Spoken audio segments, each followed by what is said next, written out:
Hello guys, welcome to this guide on how to climb with Xayah.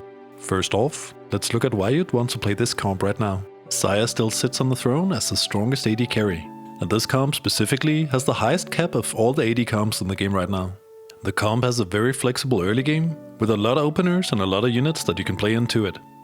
And lastly, you need to know how to play this comp if you want to master the AD flex style. Now if you hear from my Graves guide, it's very good to know both of these comps. They share a lot of units, and therefore it's very easy to flex between them. If you learn how to play both of these comps, you're gonna have a very easy time climbing in the current meta. In this guide, I will go over the best items for Xayah, the best augments, what item to go for on first carousel, how to transition from early to mid to late game. And lastly, we're gonna take a look at leveling and Econ. This comp utilizes Xayah as your main AD carry. With Rage Blade, Xayah ramps up during the fight, while Giant Slayer helps her take down the enemy tanks. Swiftshot and Rage Wing provides her with extra attack speed, while Guild provides your whole team as well as Xayah with extra stats.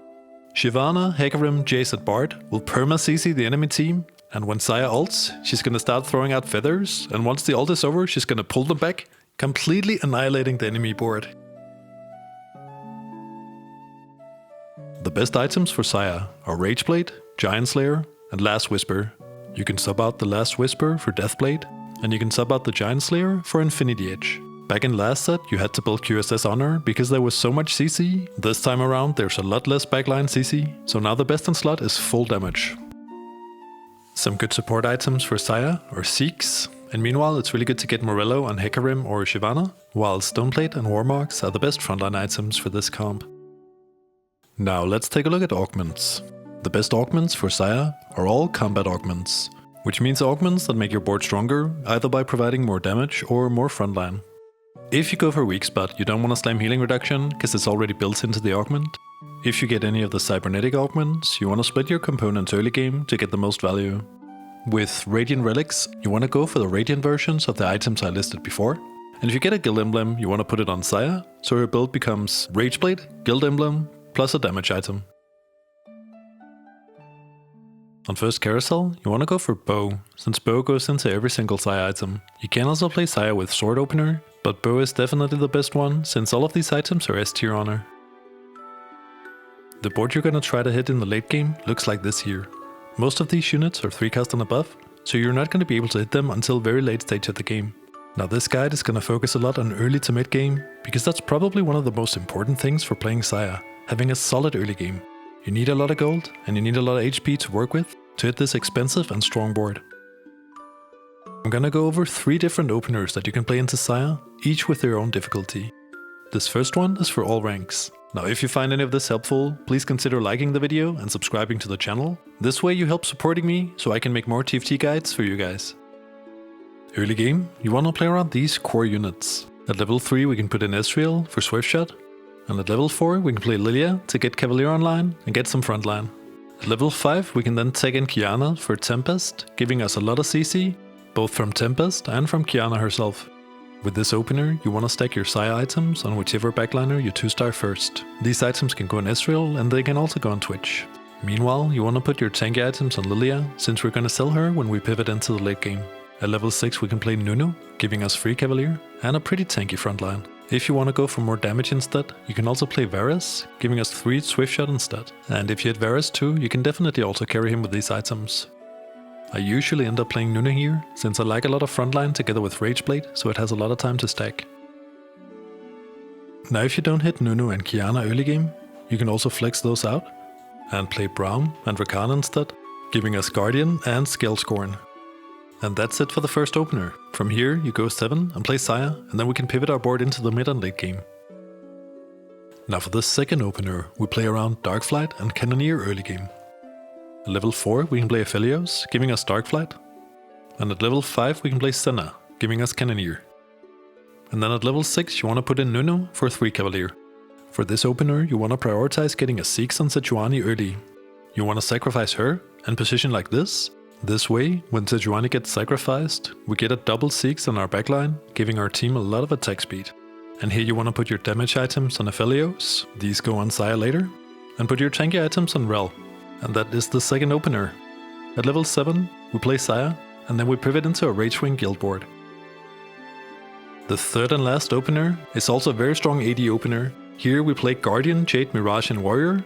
We stack our AD items on Jax, while stacking AD items on Wukong, or on Yuna, or on Olaf instead of Yuna, giving us Scalescorn and Bruiser instead of Mirage. Now I only recommend playing this if you're at least plat, since you're gonna have to pivot your whole board once you pivot into Xayah, which can be pretty hard. One good tip is to hold the Sejuani on your bench, because once you reach level 7, this unit is impossible to find. For the Olaf variant, you can also swap Leona for Rakan. This way you already have Rage Ring ready for when you find Xayah.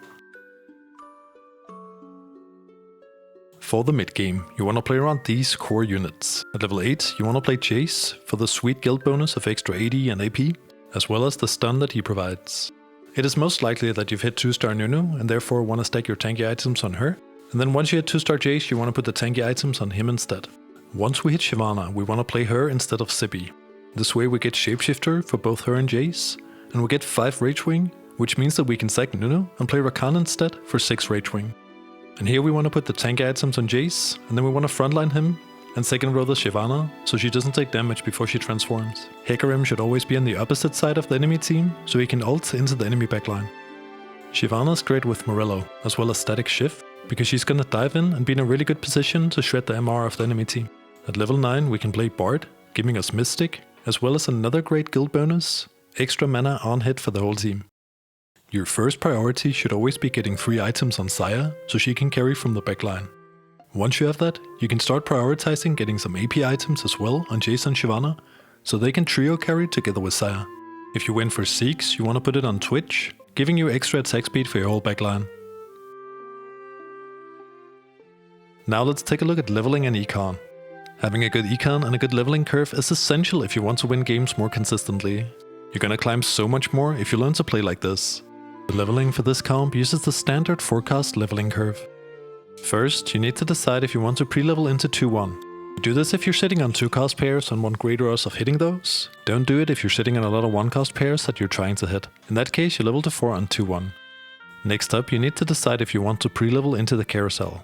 You do this if you're win streaking and sitting on a lot of 2-cost or maybe even 3-cost pairs.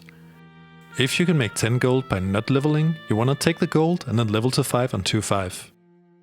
You should always aim to make 20 gold going into Krugs to get your early game Econ snowballing. On 3-2, you level to 6, and here you can roll for a bit of upgrades and try to hit a stronger board. You want to do this if you're already sitting on a lot of pairs, and if you have a win streak you're trying to maintain. Try not to roll below 20 gold, so you still have some gold left to Econ throughout the stage. On 4-1, we level to 7 and roll for our core units. Now bear in mind that for this comp you want to roll the majority of your gold at level 8, which is why you should try to roll as little as possible at 7, while still maintaining board strength, since from stage 4 you take a lot more damage from losing fights. If you're already sitting on a board that you decide is strong enough to face the lobby, you can skip rolling at 7 and wait with rolling for your board until at level 8. If you didn't have to roll a whole lot for your board on 4-1, you can go level 8 on 4-5. If you had to roll a lot, you can do it on 5-1. Now at level 8, you want to roll the majority of your gold. You're not gonna go level 9 until you hit at least Xayah 2 and a pretty much fully upgraded version of this board. Now if you're playing a super high roll game where you didn't have to roll for your board at all, you just hit everything, you can go fast 9 on 5-3. Normally you do it on 6-1, 6-3 or 6-5. And that is the end of this guide. If you enjoy these types of videos, remember to leave a like and consider subscribing to the channel. Thanks for watching, good luck out there, and I'll see you guys in the next one.